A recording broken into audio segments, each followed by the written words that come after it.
Hi, everybody. Today, we're going to take a little break from the stock market, from Roth IRAs, from taxes. We're going to talk about something that almost all of us aspire to do after we retire, travel the world.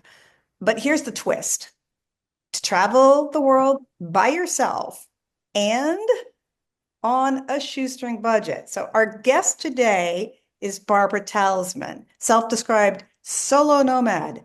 Since 2021, Barbara's Where's Babs, that's with a Z, B-A-B-Z, Where's Babs website and YouTube channel has been empowering and inspiring solo travelers, especially women over 60, to live their best lives in retirement. So even if you're married, you might have thought about traveling on your own. So listen up.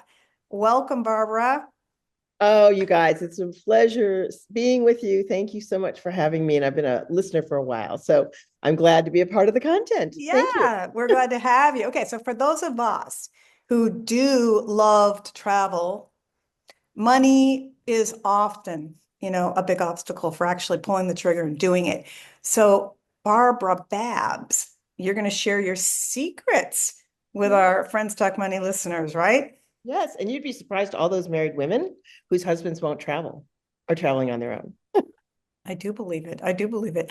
So I know I have a serious case of wanderlust. I mean, I'm always thinking about where I want to explore next. Like as we speak, I have YouTube videos like just sitting in the background here of Thailand, and they're all queued up for me to watch. But I'm curious, uh, Terry, Richard, how much travel either within the U.S. or outside are you planning like in the next year or so? Does this sound like you? Richard, you go first. Okay, sure.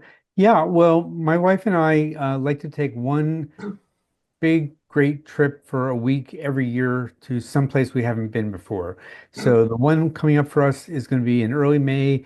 Half the week will be in Amsterdam and that area, and half will be in Vienna. And I chose early May so we could be there for tulip season. So we're going to go to the Tulip Festival. Last year, our big trip was to Norway and Copenhagen, and we loved that trip for a week. And then every few months we go to Los Angeles, where our two sons and their wives and our new granddaughter live. That's a fun trip, a little different than our European excursions.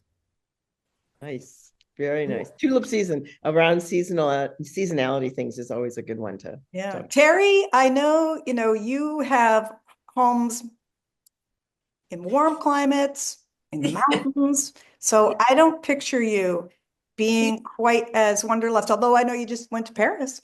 That's true. I like to come to my house and know that in my top right-hand drawer is all my makeup lined up. So, my favorite lipstick is in Chicago and it's in Florida and other places.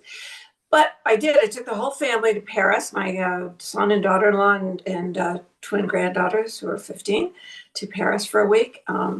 Harry and I just got back from a week in Turks and Caicos, which was much needed winter break. I thought you looked a little vacation-y. I'm relaxed, let me tell you that.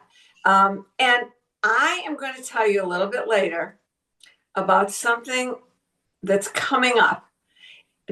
So as a preface to that, I will say that I've lived in Europe for a year and a half when my son was little. I've traveled. There's no place at this stage, there's no place else I really want to go that I thought, oh my gosh, I've missed it, because I did a lot of traveling. So I might be part of our audience, Babs, that says, yeah, I did that. And I would definitely not want to do it alone.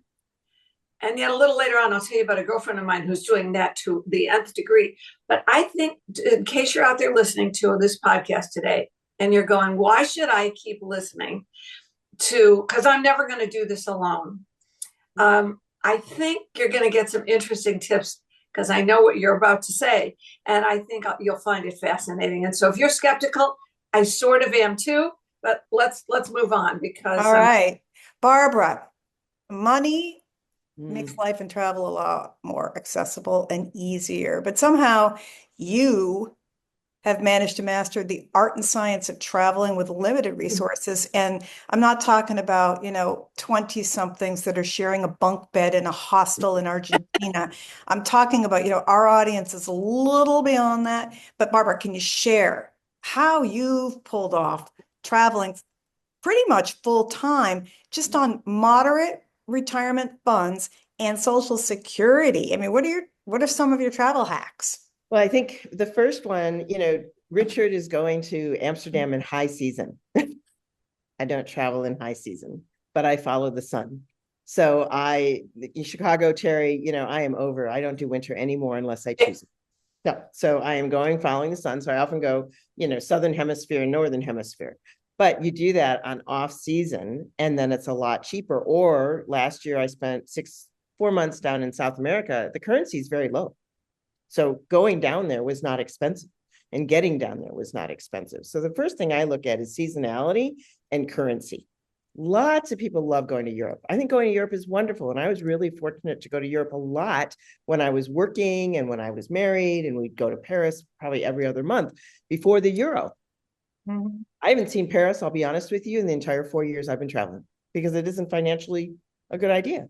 But I also don't do hostels, and I don't do camping, and I don't do tenting. And that's my girl. Okay. Yeah.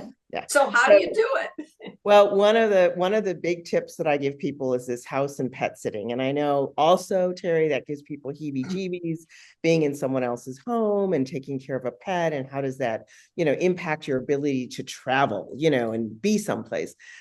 Your trips for a week, you guys give me the heebie-jeebies, because I actually do slow travel. So I'm somewhere for 2 to 6 months. South America, Australia, Japan. Yeah, that's the vibe I'm on too. And that it's way, at least a month or two.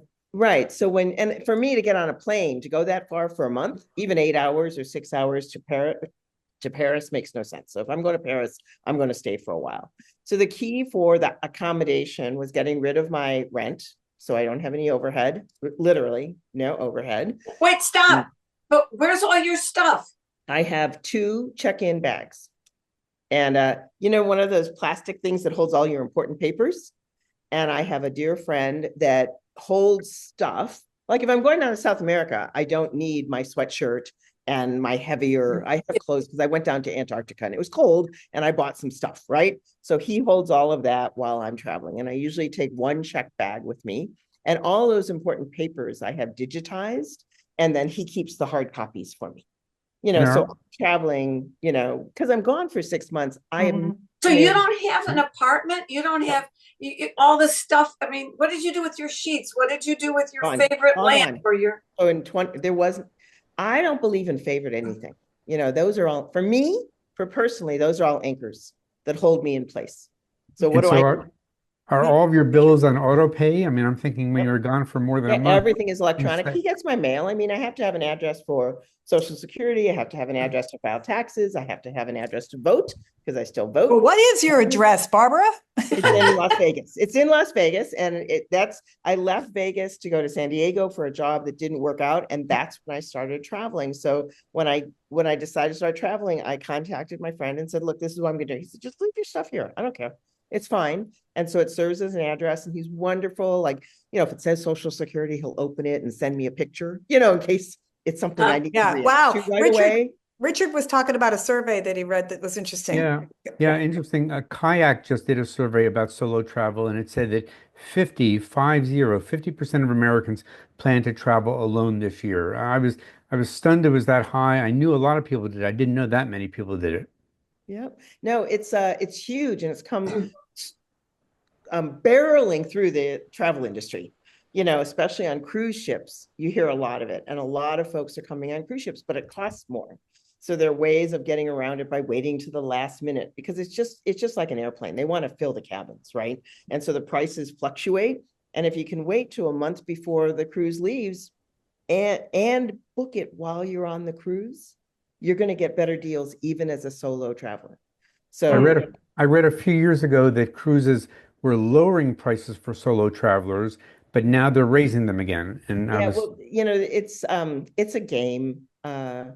They said last year that your best price will always be the earliest you book. That's what they said. And I did not find that. You know, it was You know what they still, should do on those cruises? They should have like a dating game, like a bachelor game during That's the what cruise. they are, Pam. That's what they are. Only some of they're all them, more some of women. them are all solo cruises, right? And that's what it is. Many of them have solo activities. So they have solo cabins, and it's kind of a come on, because basically they made 5 to 10 cabins solo, and they're 90 square feet, and they're not worth it for the price you're paying. So I just Like buy a a solo cabin. closet.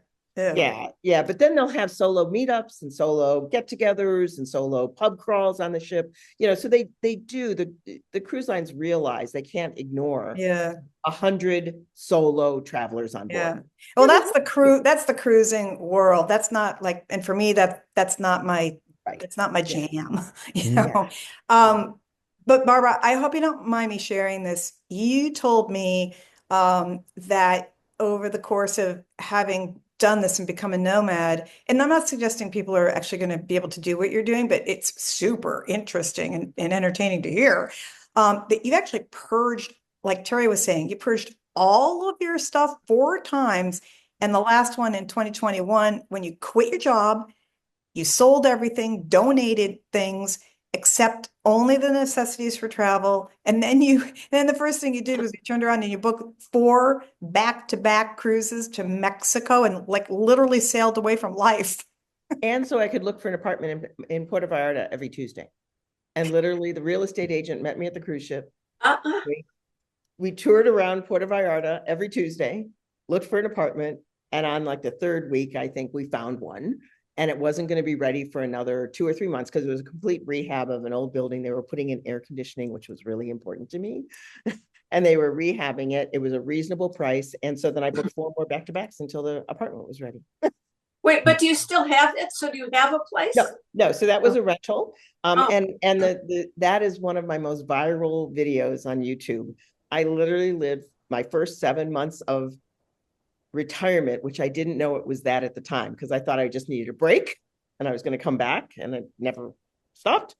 I rented a 2-bedroom, 2-bath, huge apartment, big lanai, the whole thing. So lots of space. And I get on Facebook and find out there are all these solo women who want to come down to Puerto Vallarta to check it out, or to move, or to see what's going on, or just to take a break from COVID. Because, you know, Mexico was way different space in 21 for COVID. And I rented out that 2nd bedroom and 2nd bathroom, and for the entire 7 months I was there, they had to be there for at least a month, and they covered my entire rent that I was there. Barbara, So I've for got me, all the overhead that I thought I would be spending living in Mexico was like nothing, because I was basically buying food and travel. I've So got 2 quick questions. A good friend of mine, who's married, has a very happy marriage, but her husband doesn't like to travel. What she does is she goes with a group of women called Next Tribe, and they travel around the world, and they love it. And it's usually some of the same women, but sometimes new women. I wonder, have you ever done that, or what do you think of that idea? you know what?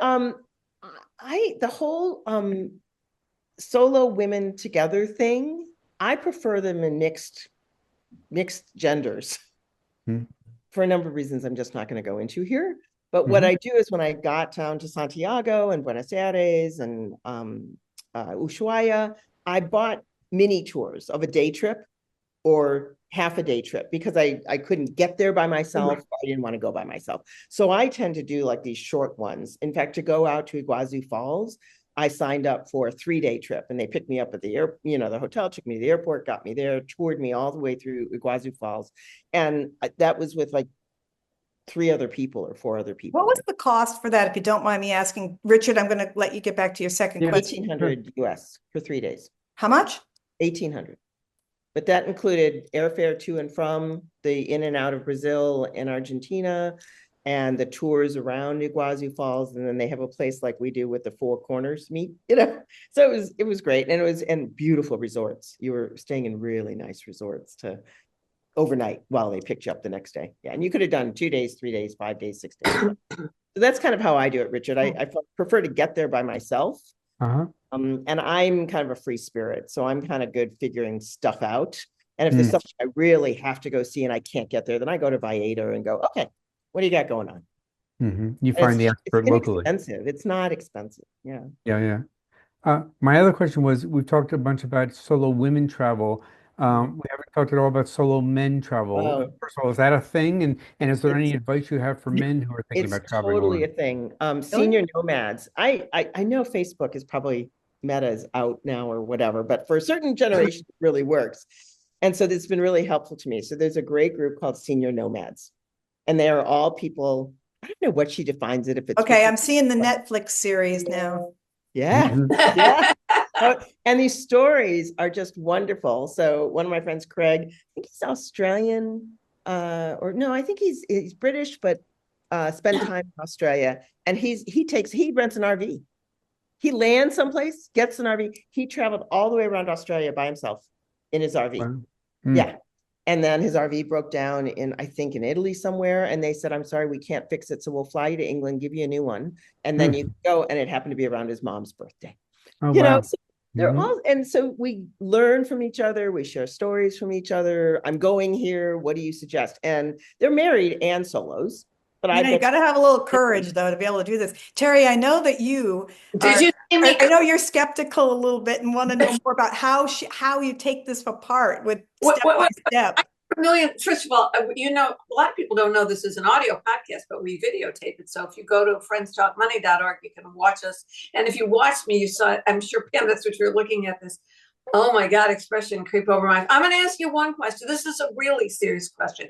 Well, what about doctors? I mean, and what about health insurance? And what about if you get sick? And what about the regular things like, do you have the dentist that you go to once in Las Vegas? And what if you were in Caracas and you had a stomach ache? I mean, really, but well, you have serious. to buy you have to buy travel insurance.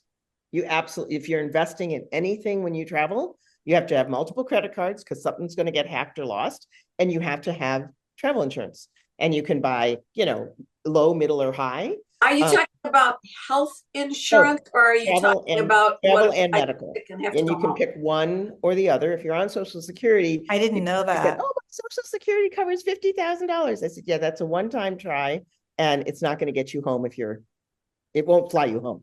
I You know, didn't know that. So the insurance, can you just get a little bit more into what it covers and how you've used well, it? you can buy different levels, different, Okay. what do you call it, deductibles, and different levels of repatriation. So when I went on an expedition to Antarctica, they required a minimum certificate of $500,000 to repatriate me if something happened down in You Antarctica, or your body? taking my body home because I was dead. How Um, expensive was that? who You know cares? what? That was a whole thing. It was 90 days, and I think the whole thing was like $1,700. It covered, you could sort of buy it, but I had to get that Wait a half minute. That was for the insurance. travel and medical Oh, that was travel together and the and whole medical. So if I'm enchilada. delayed, my baggage is lost, that sort of travel stuff. And then the medical had like a $250 deductible, the $500,000 repatriation. And of course, it also requires different insurances require that you have insurance of your own. So I also carried Obamacare, back in the States. Uh-huh.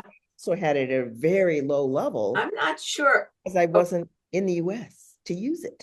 Yeah, I'm not. I have to go look up what Medicare covers. You think I know that, but It $50,000. does not. it doesn't outside Medicare Yeah. doesn't, your Advantage Canada. plan or your Medigap plan, but it's a $50,000 max once in your entire lifetime. Okay, And it will sorry, though not- that's a big consideration. Okay. And I guess you could do everything up in the cloud. You asked me what concerns me. I guess I'm just a person who needs an anchor. I mean, I have multiple anchors. But I do have I'll tell you a story of a very dear friend. She's been a friend for many, many years, and she was a professor. She never married, had no children, but has been just like an aunt to my kids and so forth. And she travels 80% of the time. She keeps a condo in Chicago. And she's a person who can tell you, if you're going to Lake Baikal, you should go in the fall. Don't go in the summer, and I think that's in the middle of Russia somewhere. But but she has an interest. She bird watches. No, yeah. And so there's this kind of affinity thing, and she's always joining up as a single with groups, and she says sometimes there are other single people. Now I have another, so having an affinity group I think is I important. can see doing that with bike riding. Like I would Well, love with a group that likes to mine is bike. clay. But Mine is clay pottery. I'll find clay studios all over. clay. Okay, so as a single, there's another big question I want to ask you besides health insurance. You know, I can't imagine. First of all, I can't imagine doing this. Second of all, I can't imagine doing what I'm about to suggest. You would never, I suppose, if they say we have a cruise and you can get half off if you'll live with somebody else that you don't know. You would never do that, right? No, I have roomed, like when I did Machu Picchu, I roomed with somebody. 7-day trip, and it was easy. And I wouldn't be able to do that. Yeah, I mean, I could. I room with you. Let's go. Yeah, I'm trying to remember what the single supplement was, and because it was a big trip and money was going, I just decided not to. But it was fine. It wasn't a big deal. Yeah, Barbara, I have a question. I just want to understand a little bit. When you're looking at planning ahead and you're traveling, 30% of your time at least, okay? And you're planning on staying in places that are 3 to 6 month stays, slow travel, as you call it, and you're talking 3 months or more in a country like South America or Australia, and cruises that last for 40 days at a 74. time. Just give us some tips on what does that look like to plan ahead for that? Well, first, your typical visa is only 90 days, and some are renewable when you're in the country and some are not. In Australia, because I lived there, Terry, I went to school and lived and worked there, so it's my second country. I apply for a year visa, so I know that I'm covered, because otherwise I'd have to fly out to New Zealand, renew my visa. So I do that. Others are 90 days and often renewable, but I think 90 days in Japan for me would be enough. And I'd want to come back. And so I'd either go back to Australia or down to New Zealand or fly home or cruise back from Tokyo back to LA, because that's nicer than taking a long flight. And you're living there. So what I tell people is that I'm not on vacation. This is a lifestyle. So I want to find the local clay pottery. I want to go to the museum. And these are other things I think about singles, Richard. I am very comfortable in museums. I was in Australia and Barack Obama came and my girlfriend and I went to see him speak. So I love finding speakers, like who's speaking, local or visiting. I don't care. I just find that mentally stimulating. And you find, again, like-minded people, right, that are interested in the same thing. Also, language classes. I'll sign up for language classes depending on where I am. And so you sort of start meeting people, but you're living there. So I kind of think, well, these are things I would do at home. So home, wherever home is. So I consider that home. And I go, okay, so these are the things I'm going to do for the next month. And there can also be trips. So when I was in South America, I based in Santiago, but I did trips from there. Machu Picchu and Antarctica. That makes sense. That makes sense. My thing is, Pam, if I'm going that far, why am I going to not see Machu Picchu and Galapagos? I agree. I agree with you. That I like the slow travel. Sort of was like one of those, like, I'm just going to stay. And because South America is a continent, I was bopping between countries. Yeah. So the 90-day visa. Yeah, but you're where you are, and then you go from there. And I like personally. You must just be one of the most friendly, outgoing people, able to talk to anywhere. How many languages do you speak or get along in? I in French and Spanish and English pretty well. Yeah. Yeah, and I always make sure I know the hello, thank you, can you help me in every language. And that's easy to. Barbara, Terry mentioned something when we talked about doing this podcast, and I don't want, Terry, I want you to not forget to bring it up about, money is not always the biggest obstacle. It's sometimes, fear. Mm-hmm. Terry was expressing that. I'm an extrovert, Terry, and that's what I was getting at. Yeah. Yeah. And people have told me that, and I can have a conversation with anybody. But Terry, 40 years in fundraising. Okay, so you had to ask people stuff. Okay. And so I'm used to rejection, so it doesn't matter. What's the scariest thing that's happened? You've been doing this for 4 years, pretty much. Yeah. What's the scariest thing, the experience moment that you've had in this journey of journeys? I guess, in Machu Picchu, I didn't tear it fully, but I ripped a ligament, in Machu Picchu, and I had the insurance. And in fact, the woman that does my insurance, she goes, you should have called the insurance immediately. And I thought, okay, this is going to really screw me up, because I have to get onto an expedition ship down to Antarctica in like 3 weeks. And I was pissed. I wasn't scared, but I'm Uh-huh. also in a foreign country. They found me a translator. It took them too long. That's stressful. Yeah. It But was. And so that was just, it all worked out, but it yeah, was but what like, about safety? What about, I think Yeah. that's what Terry and I were talking oh, about, so safe part of it. yeah, that's the thing. Terry, I'll be honest with you. If I'm going out at night, I'm going to a group Chicago. thing in a Lyft or an Uber, or depending on Yeah. where I am, right? So I'll be honest with you, and I'm not a night owl anyway, because I'm an early riser still in retirement. So the evening things I'm very careful about. I've also done research, like Pam's watching, videos about neighborhoods. So in Buenos Aires, you don't wander around Buenos Aires randomly. Mhm. There are places in Santiago. We were in Quito, and they insist weeks after Noboa declared war on the cartel. And I called the travel agency and said, excuse me, because that was a book travel to the Galapagos. Yeah. And they said, oh no, all the locals say it's fine. I said, all your locals are not carrying American passports. So sure enough, we get there, and the Hilton hands us a letter, says, please don't leave the hotel. We can't guarantee your safety. Mm. And we were literally 2 days there before and 2 days thereafter, locked in a hotel room. Wow. I was pissed because I'm like, just delay it. Let's just delay it. I'll come back. We'll figure it out. That's an adventure, but it's not a fun adventure. No, and getting to the Galapagos was fine. It was 4 days in Quito where you could do nothing. Do you have tons of money, Barbara? I mean, tell me, put this in perspective. No, because if you talk about an $1,800 this or a cruise that, this is a really personal question, but if you're spending all your time, what roughly are you spending? I mean, you'd have to eat anywhere, you'd have rent anywhere, but what is it costing you to live on the road for a year? Right. Well, Can we see your bank account? Yeah, Well, right. sorry. It costs me on average about $3,000 a month. Well, that's nothing. It'd be your rent. Well, right. And the thing is, though, that is including travel. And remember, if I'm traveling, that it includes a hotel or an Airbnb or whatever I'm doing. And if I'm staying long term, and I don't use Airbnb anymore, but if I find long-term rental, that I'm negotiating with the guy and emailing him ahead of time and saying, hey, I want to stay 3 months. What's the price now? That's one. I've got to tell you, I know the whole cruise thing, but when I'm on a cruise ship for 74 days, and it's not all at one time, it was sort of a 34-day and then an 18-day and then an 18-day. So it all adds up. I have housing, I have food, I have a gym, I have housekeeping. And as a solo, we say if we can get on a cruise ship for less than $100 a day, it's cheaper than living in the United States. And I often get it for less than $100 a day. And I'm on board, they'll say, if you want to stay on board, you can stay on board for another 50% off. Richard? So, why don't you stay in Airbnbs anymore? I don't think we want that political conversation, do we? Okay. All right. Wait. If you're not doing that, okay, I don't even know what that meant, but if you're not doing that, how would you find a place in advance from afar? That's the best part. As we're wrapping up, the question that I was just going to ask Barbara is, tell us, please describe for us. I want to leave enough time to do this. I do not want to leave this podcast without answering that question about your absolute best secret for how you do this on a budget.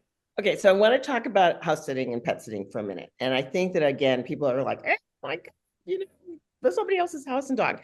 There's an app for that. It's called Trusted House Sitters, and we can put it. Wait, say it again. Trusted House Sitters. It's an app. It's a website. Trusted House Sitters. I'm vetted. The house sitter, the hosts are vetted. There are photographs. I'm taking notes. You apply.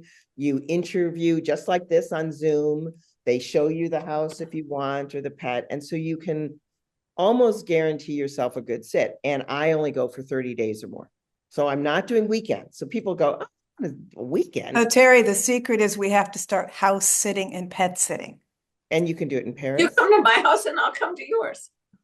And you can do it in London. You can do it in Santiago. You can do it lots of places. And people trust you, a stranger, to come in and that I have a profile, Terry. Okay. I have a profile. I have reviews. I have photographs. I have 5-star ratings, and I only stay with hosts with 5-star ratings. Can it go south? Of course it can go south. Yes, it can. But if I'm not paying for housing, and all I need is food and a Viator tour once in a while, and my clay thing. Well, now, how do you know when I'm on a Zoom with you right now, and I'm seeing Argentina in the background, or where is that? What That's is in that? Peru. Okay. Oh, okay. Peru in the background. And I'm getting a feel for the house. I can see pictures until I'm blue in the face.